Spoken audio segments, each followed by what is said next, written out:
कहां गया तुम्हारा विश्वास? Praise the Lord. प्रिय भाई बहनों, प्रभु यीशु मसीह के नाम में आप सभी को मेरा सलाम।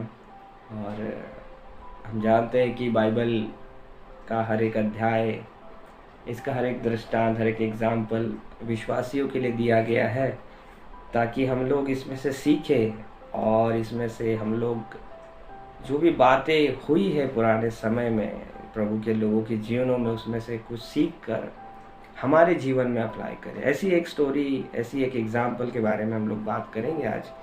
ये मिलेगा आपको लूका के अध्याय में, लूका और इसका 8वां अध्याय और 8वां अध्याय के 22वें वचन से इस बात को हम देखते हैं। और इसमें ऐसा हुआ कि मीटिंग वगैरह हो गई और सब बातें हो गई। अब प्रभु एक स्थान से दूसरे स्थान अपने शिष्यों के साथ में जा रहा है और लिखा हुआ है कि फिर एक दिन वह और उसके चेले नाव पर चढ़े। अब वो नाव पर उन्होंने अपना सफ़र शुरुआत की और उसने उनसे कहा, आओ झील के पार चले। तो उन्हें झील के पार जाना था, तो उन्होंने नाव का उपयोग किया। अतः उन्होंने नाव खोल दी, वो नाव शुरुआत किया। अब ऐसा हुआ कि ये नाव जब चल रही है, जब उनकी ये यात्रा शुरुआत हुई है, जब ये जर्नी स्टार्ट हुई, तो जर्नी तो बहुत अच्छे से स्टार्ट हुई है। यीशु मसीह उनके साथ में है ना, और यीशु मसीह उनके नाव में है। और उनकी ये यात्रा जो थी, ये झील को पार करने की यात्रा, ये नदी को पार करने की यात्रा जो है उनकी शुरू होती है। और बहुत अच्छी बात है कि यीशु मसीह हमारे साथ में है। ये बड़े आनंद की बात है कि प्रभु यीशु मसीह हमारे साथ में है। लेकिन प्रभु यीशु मसीह के होते हुए भी कुछ चीज़ें हमारे जीवन में हो जाती है जो हमें हिला देती है। ऐसा ही कुछ चेलों के साथ में हुआ। और ऐसा हुआ कि 23वें वचन में कहता है कि जब नाव चल रही थी तो वह सो गया। अब क्या किया प्रभु यीशु मसीह ने? प्रभु यीशु उस नाव में, वो थक गए थे, दिन भर मीटिंग किया होगा और वो काफ़ी रात रात प्रार्थना करते थे और उनका सारा समय वचन पूछा, प्रार्थना, लोगों के बीमारों के लिए, उनको बीमारों को चंगा करना, इसमें समय में तो वो थक गए होंगे, वो जाके सो गए नाव में। अब नाव चल रही है और ऐसा हुआ, आगे वचन कहता है, और झील पर आंधी आई। एक आंधी उठी झील में और नाव पानी से भरने लगी और वे जोखिम में थे। इतनी बड़ी आंधी, इतना बड़ा तूफान वहाँ पर उठा कि अब नाव की परिस्थिति, नाव की वो चला नहीं पा रहे नाव को। इतनी कठिन परिस्थिति हो गई कि नाव वो जोखिम में आ गए। जोखिम इस बात का कि कहीं हम मर तो नहीं जाएंगे, कहीं हम लोग डूब तो नहीं जाएंगे, कहीं हमारी नाव पलट तो नहीं जाएंगी। वो कोशिश कर रहे थे अपने हिसाब से नाव को चलाने की। वो कोशिश कर रहे थे कि हम लोग इस नाव को कैसे तो भी कंट्रोल में लाए। लेकिन इतना बड़ा तूफान आ गया, इतनी बड़ी आंधी आ गई कि अब उनके कंट्रोल से बाहर हो गया। अब वो घबराने लगे, डरने लगे। उस समय ऑब्वियस सी बात है, जब मृत्यु सामने होती है मनुष्य के, तो मनुष्य घबराएगा, डरेगा। और ऐसे में वो भूल गए कि हमारे साथ में कौन है।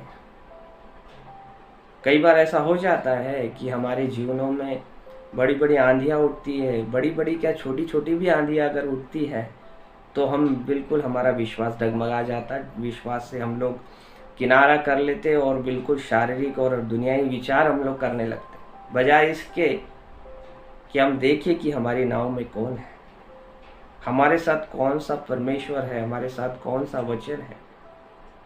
और ये शिष्य वहाँ पर घबराने लगे और उन्होंने कोशिश तो किया होगा, लेकिन जब उनकी कोशिशें सब हार गई तो एक अच्छी चीज़ उन्होंने वहाँ पर किया। और यही हम में से हर एक विश्वासी को करना है कि हम लोग भले ही डर जाए, घबरा जाए, पहली चीज़ तो ये होना चाहिए कि हम बिल्कुल ना डरे, बिल्कुल ना घबराए, क्योंकि यीशु हमारे साथ में है। पर मनुष्य स्वभाव में कई बार ऐसा होता है कि हम थोड़े से डगमगा जाते हैं, हम थोड़े से हिल जाते हैं हमारे विश्वास से। लेकिन ऐसे समय में भी चेलों ने एक बड़ी अच्छी चीज़ की। आगे लिखा हुआ है कि तब उन्होंने पास आकर उसे जगाया। अब यीशु को जगाने चले गए। जब तुमसे कुछ नहीं बन पड़ा, जब उनसे नाव कंट्रोल नहीं हो रही थी, तो अब यीशु के पास चले गए, उसको जगाने चले गए। ये भी बड़ी अच्छी बात है कि आपके पास कोई भी सिचुएशन ऐसी आ जाए जो आपके कंट्रोल से बाहर हो, मैं तो कहूँगा कि कोई भी ऐसी सिचुएशन आ जाए जिससे जी जो आपको परेशान कर रही है, जो आपको ट्रबल्स निर्माण कर रही है, आप यीशु के पास चले जाइए, आप उसके पास चले जाइए। और इन्होंने बड़ी अच्छी चीज़ की। अब इनके भी सारे जो भी कोशिशें थी सब हार गए ये लोग करके यीशु को जगाने के लिए गए। और मैं हर एक विश्वासी से ये विनती करूँगा कि आप ये देखिए, ये जानिए, ये समझिए कि हमारी नाव में कौन है। हमारी नाव में स्वयं परमेश्वर का पुत्र यीशु मसीह है। जो स्वयं परमेश्वर है वो यीशु मसीह हमारी नाव में है। और ये चेले उसे जगाने के लिए गए। तब उन्होंने पास आकर उसे जगाया और कहा, स्वामी स्वामी, हम नाश हुए जाते हैं। वो उनको लग रहा है कि हम ख़त्म होने वाले हैं, हमारा क्या होगा, हम डूब जाएंगे, हम मर जाएंगे। विश्वास थोड़ा सा कमज़ोर पड़ गया क्षमा कीजिए, विश्वास कमज़ोर पड़ गया, हम नाश हुए जाते हैं।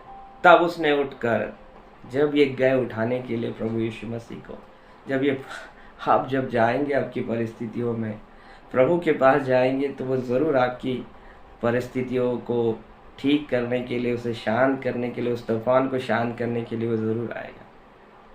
और जब आप मसीह को बुलाते हो दृश्य पर, रो रो कर प्रार्थनाएं कर के, तो मसीह दृश्य पर ज़रूर आता है।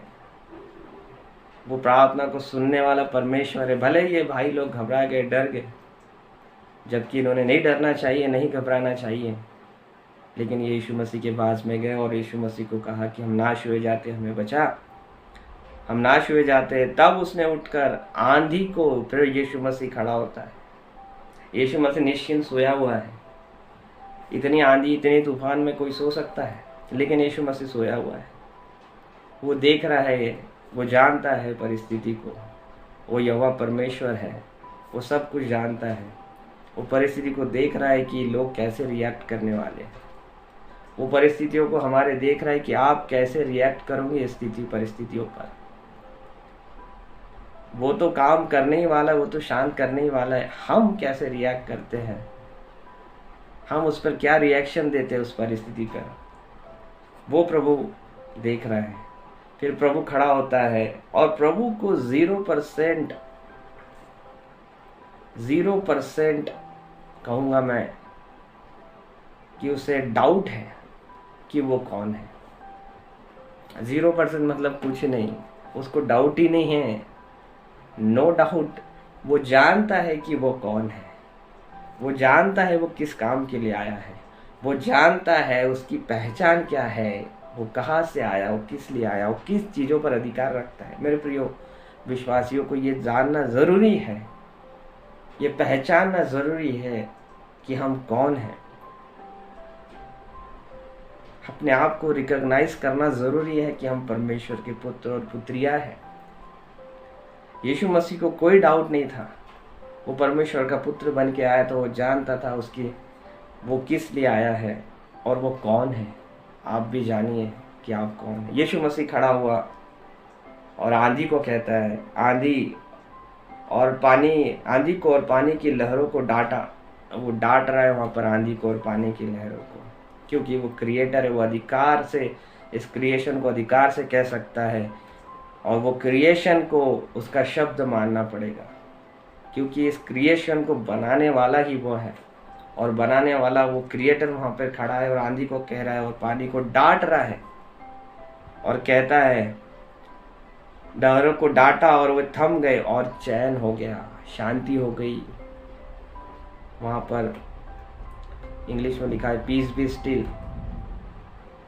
शांत हो गया वो तूफान, शांत हो गई वो आंधी, शांत हो गए वो सारे ट्रबल्स, शांत हो गई वो सारी घबराहट जो चेलों के बीच में थी।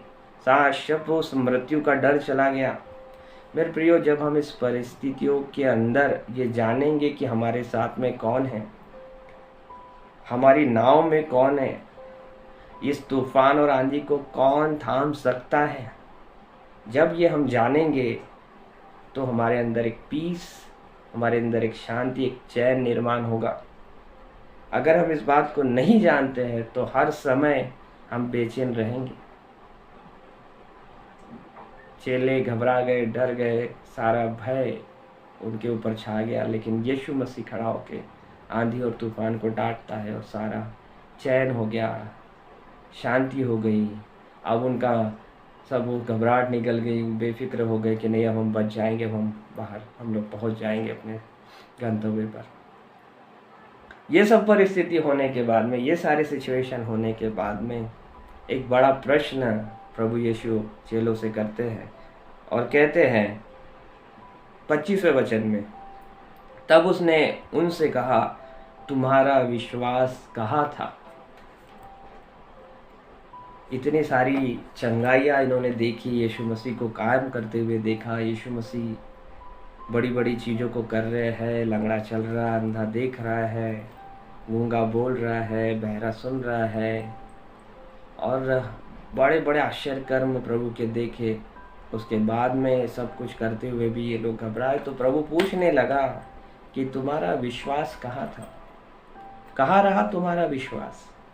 और हर समय प्रभु विश्वासियों से मांग करता है कि उस पर विश्वास किया जाए, और जब विश्वास नहीं करते तो प्रभु पूछता है कि तुम्हारा विश्वास कहाँ रहा। वो तो प्रेमी परमेश्वर है, वो तो प्रेमी पिता है। जब हम जाते हैं उसके बाद वो ज़रूर हमारे तूफानों को शांत करता है, लेकिन हमको पूछता है कि तुम्हारा विश्वास कहाँ रहा। इसलिए मेरे प्रियो, कोई आंधी तूफान हो, कोई भी सिचुएशन हो, छोटा आंधी तूफान हो, बड़ा आंधी तूफान हो हमारे जीवन का, हम कोशिश ये करें कि प्रभु पर विश्वास बनाए रखें और ये जाने कि हमारे नाव में स्वयं यीशु है। और ये अध्याय, ये चीज़ आते मत्ती में भी लिखा गया है, ये सेम स्टोरी वहाँ भी प्रभु पूछता है, मरकुस में भी लिखा हुआ है, अलग अलग थोड़ा सा इसमें से वचन थोड़े से इधर उधर है, लेकिन बात वही है कि यीशु मसीह हमारे नाम में है और हमें उसके ऊपर फोकस करना है। कुछ भी बात हो गई तो सीधा कैलवरी की ओर चले जाइए। परमेश्वर आपके सारे तूफानों को शांत करने के लिए आज भी समर्थ है, क्योंकि वो कल आज युगानुयुग एक सा परमेश्वर है। प्रभु आप सभी को आशीष दे। इस वचन को पढ़ने के द्वारा, इस वचन को सुनने के द्वारा प्रभु बड़ा आपको आशीष दे। God bless you.